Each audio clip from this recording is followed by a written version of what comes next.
Bismillahirrahmanirrahim. Falënderimet tek Allahut Azza wa Jall. Lutim Allahun të na jap sukses në dhënien e përgjigjeve dhe lutem Allahun që të jenë të kuptueshme dhe gjithashtu të dobishme për shikuesit dhe dëgjuesit tanë. Është padyshim e pamohueshme se epshi është një problem i vazhdueshëm që e sfidon qenin e njerëzit. Andaj nëse njerëzit nuk kanë qasje të drejtë dhe nuk e kuptojnë drejt këtë krijesë të Allahut Azza wa Jall, ata mund të mposhtën njërin nga dy rrafshet, ose duke u dhënë shumë pas tij, ose të mposhtën në luftën e vazhdueshme kundër tij. Andaj epshi zakonisht kur përmendet synohet për një qëllim të caktuar, sepse është shumë i zgjeruar. Edhe dëshira për autoritet është epsh, edhe dëshira për ushqim është epsh, edhe dëshira për pasuri është epsh, e kështu me radhë. Andaj epshi është një term i gjerë, një tërësi që në veten e saj përmban disa njësi të lloj-llojshme të ndryshme. Allahu Jalla wa Ala nga mirësia e tij e ka krijuar këtë epsh të njeriu që ta bën ta kërkon atë që është dobishme për të. Për këtë arsye, Islami ka qasje mesatare në trajtimin e epshit. Nuk e lufton tërësisht, andaj nuk kërkon nga njeriu që ta çrrënjos epshin nga qenia e tij, nga se kjo pastaj do ta bartë njeriu në një qenie jo njerëzore. Dhe kjo nuk është e kërkuar nga ana e tij. Dhe gjithashtu nuk e liron tërësisht që epshi të vendos për veprimet e njeriu, por e bën mesatar. Andaj duhet të kemi parasysh se epshi nuk është gjithmonë ai që duhet ta luftojmë, por duhet të jetë ai që duhet ta kemi nën kontroll. Kjo është më rëndësi. Do të thotë, sa herë epshi kërkon diç nga ne, në çfarë lloj rrafshi qoftë, ne duhet që të konsultohemi me bindjet tona, besimin ton dhe me logjikën ton, për t'ia aprovuar kërkesën e epshit. Do të duhet që epshi të kërkon leje për veprimet e tij nga bindja jonë e besimit dhe nga logjika jonë. Kur aprovohet kjo kërkesë, vihet njeriu në veprim. Përndryshe mbetet i mbyllur dhe i stopuar. Fillimisht këtë duhet të kemi parasysh. Kjo është e para. E dyta, nëse njeriu vren në vendin e tij kërkesë të vazhdueshme, madje edhe vërshim të kohë pas kohëshëm të epshit, në disa raste dhe rrafshe do të rrezikshme, dhe nuk ka mundësi me ndal, atëherë duhet të intervenohet me disa gjëra anësore për ta pasur në kontroll. E para është që njeriu ta forcon pendën që e mbron nga vërshimi i epshit. Kjo pendë është besimi në Allahun e manduar. Do duhet që ta forcojmë besimin në Allahun azh duke investuar në bindjen tonë në Allahun, duke investuar në frikën tonë ndaj Allahut, duke investuar për shembull në shpresën tonë tek Allahu. Për shembull, nëse epshi kërkon që ne të kryejmë një veprim amoral, apo dhe jemi të dobët të rezistojmë përballë kësaj kërkese, atëherë me automatizëm duhet që ta aktivizojmë frikën ndaj Allahut, se nëse këtu rrshtet të dënon Allahu dhimbshëm. Pastaj çfarë të kajosh Allahu i madhnuar që do të jap në xhenet ty nëse ti privohesh apo stoposh nga ky epsh. Dhe sa më i fuqishëm është është kjo kërkesë e brendshme, apo aq më i dob do të jap epshi. Prandaj e para është investimi në besim. Çon të investoni në besim, nga se ne dimë se besimi shtohet edhe paksohet. Shtohet edhe paksohet. Shtohet me vepra të mira, me punë të mira, me përmendje të Allahut të manduar, me mësim, me ligjërata, shtohet. Dhe gjithashtu shmangja nga gjitha këto rezulton me dobësimin e besimit. Andaj e para është që ne të forcojmë besimin ton. Kjo është e para.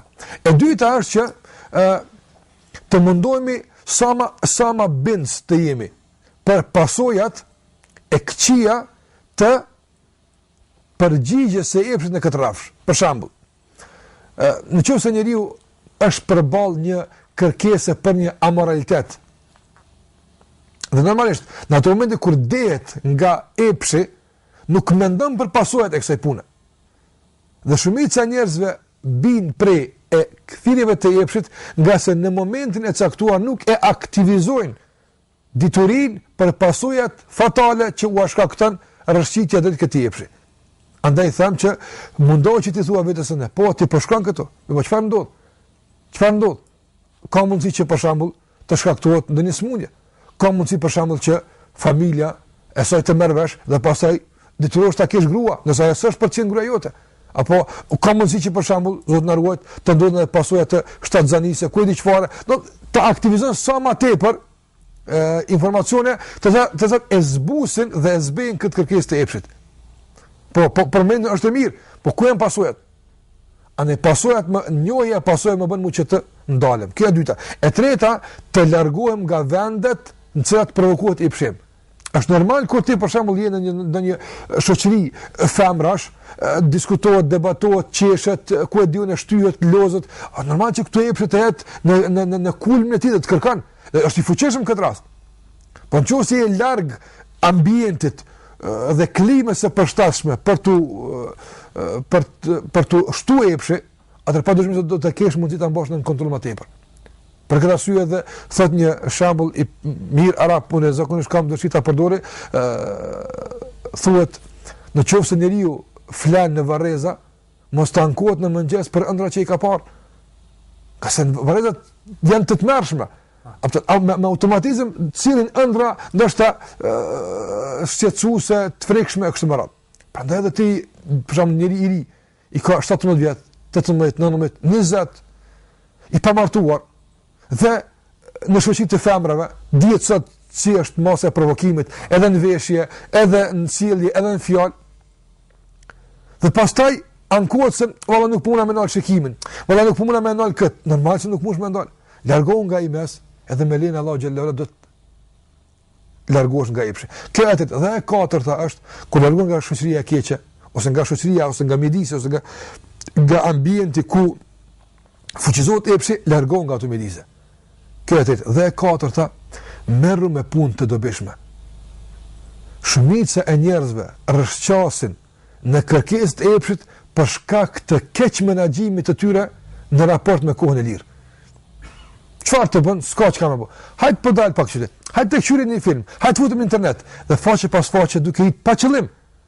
Dhe kam të fut në faqe që të provokojnë epshin, të shikon kanale që të provokojnë epshin e kështu me radhë.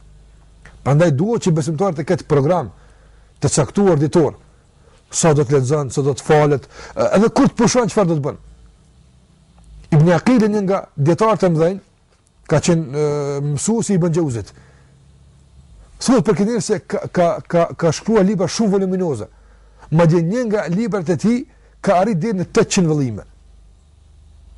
Ky njeri thot unë në vazhdimsi mundom të bëj diç. Filloj të shkruaj. Në momentin kur lodhem se shkruari, filloj të lexoj. Kur lodhem se lexuari, syt më lodh se lexuari, atëherë çfarë bëj? Atë shtrim dhe pushoj. Mirë po, pushimi jam në këtë rast është aktivizimi i mendjes. Mendoj dhe meditoj rreth asaj që kam lexuar. Ande duhet që të jetë njeriu vazhdimisht në aktivitet të caktuar. Sikur se na mëson Allahu xhallahu ala në surën El-Inshirah, thot Allahu xhallahu ala fa idha faragta fansab. Kur përfundon nga një vepër, bartu në vepër tjetër, me njëherë me automatizëm. Hapësira që ti i lën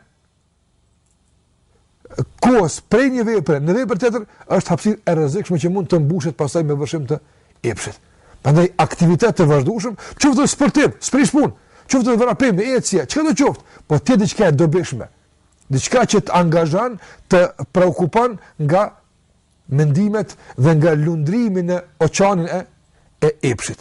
Mendoj se inshallah me këto 4 dhe normalisht e 5-ta që është gjithmonë e pashmangshme, ta lutem Allahun xhallahu ala që na ruan dhe na mbron. Lutja, duaja është një nga mjetet tepër efikase në këtë drejtim që na ndihmojnë me lejen e Allahut të manduar të mbrohemi nga epshi. Mendoj se me këto 5 pika me lejen e Allahut xhallahu ala do të ketë një gjendje tjetër në raport me epshin dhe do të ketë një frenim me lejen e Allahut xhallahu ala të konsiderueshëm dhe të mjaftueshëm që mos me leju epshin me e vërshu. Nëse ekzistimi i tij duhet, gjasë të duhet, në rritet, po në rastet e duhura jo çdo herë dhe jo çdo kohë.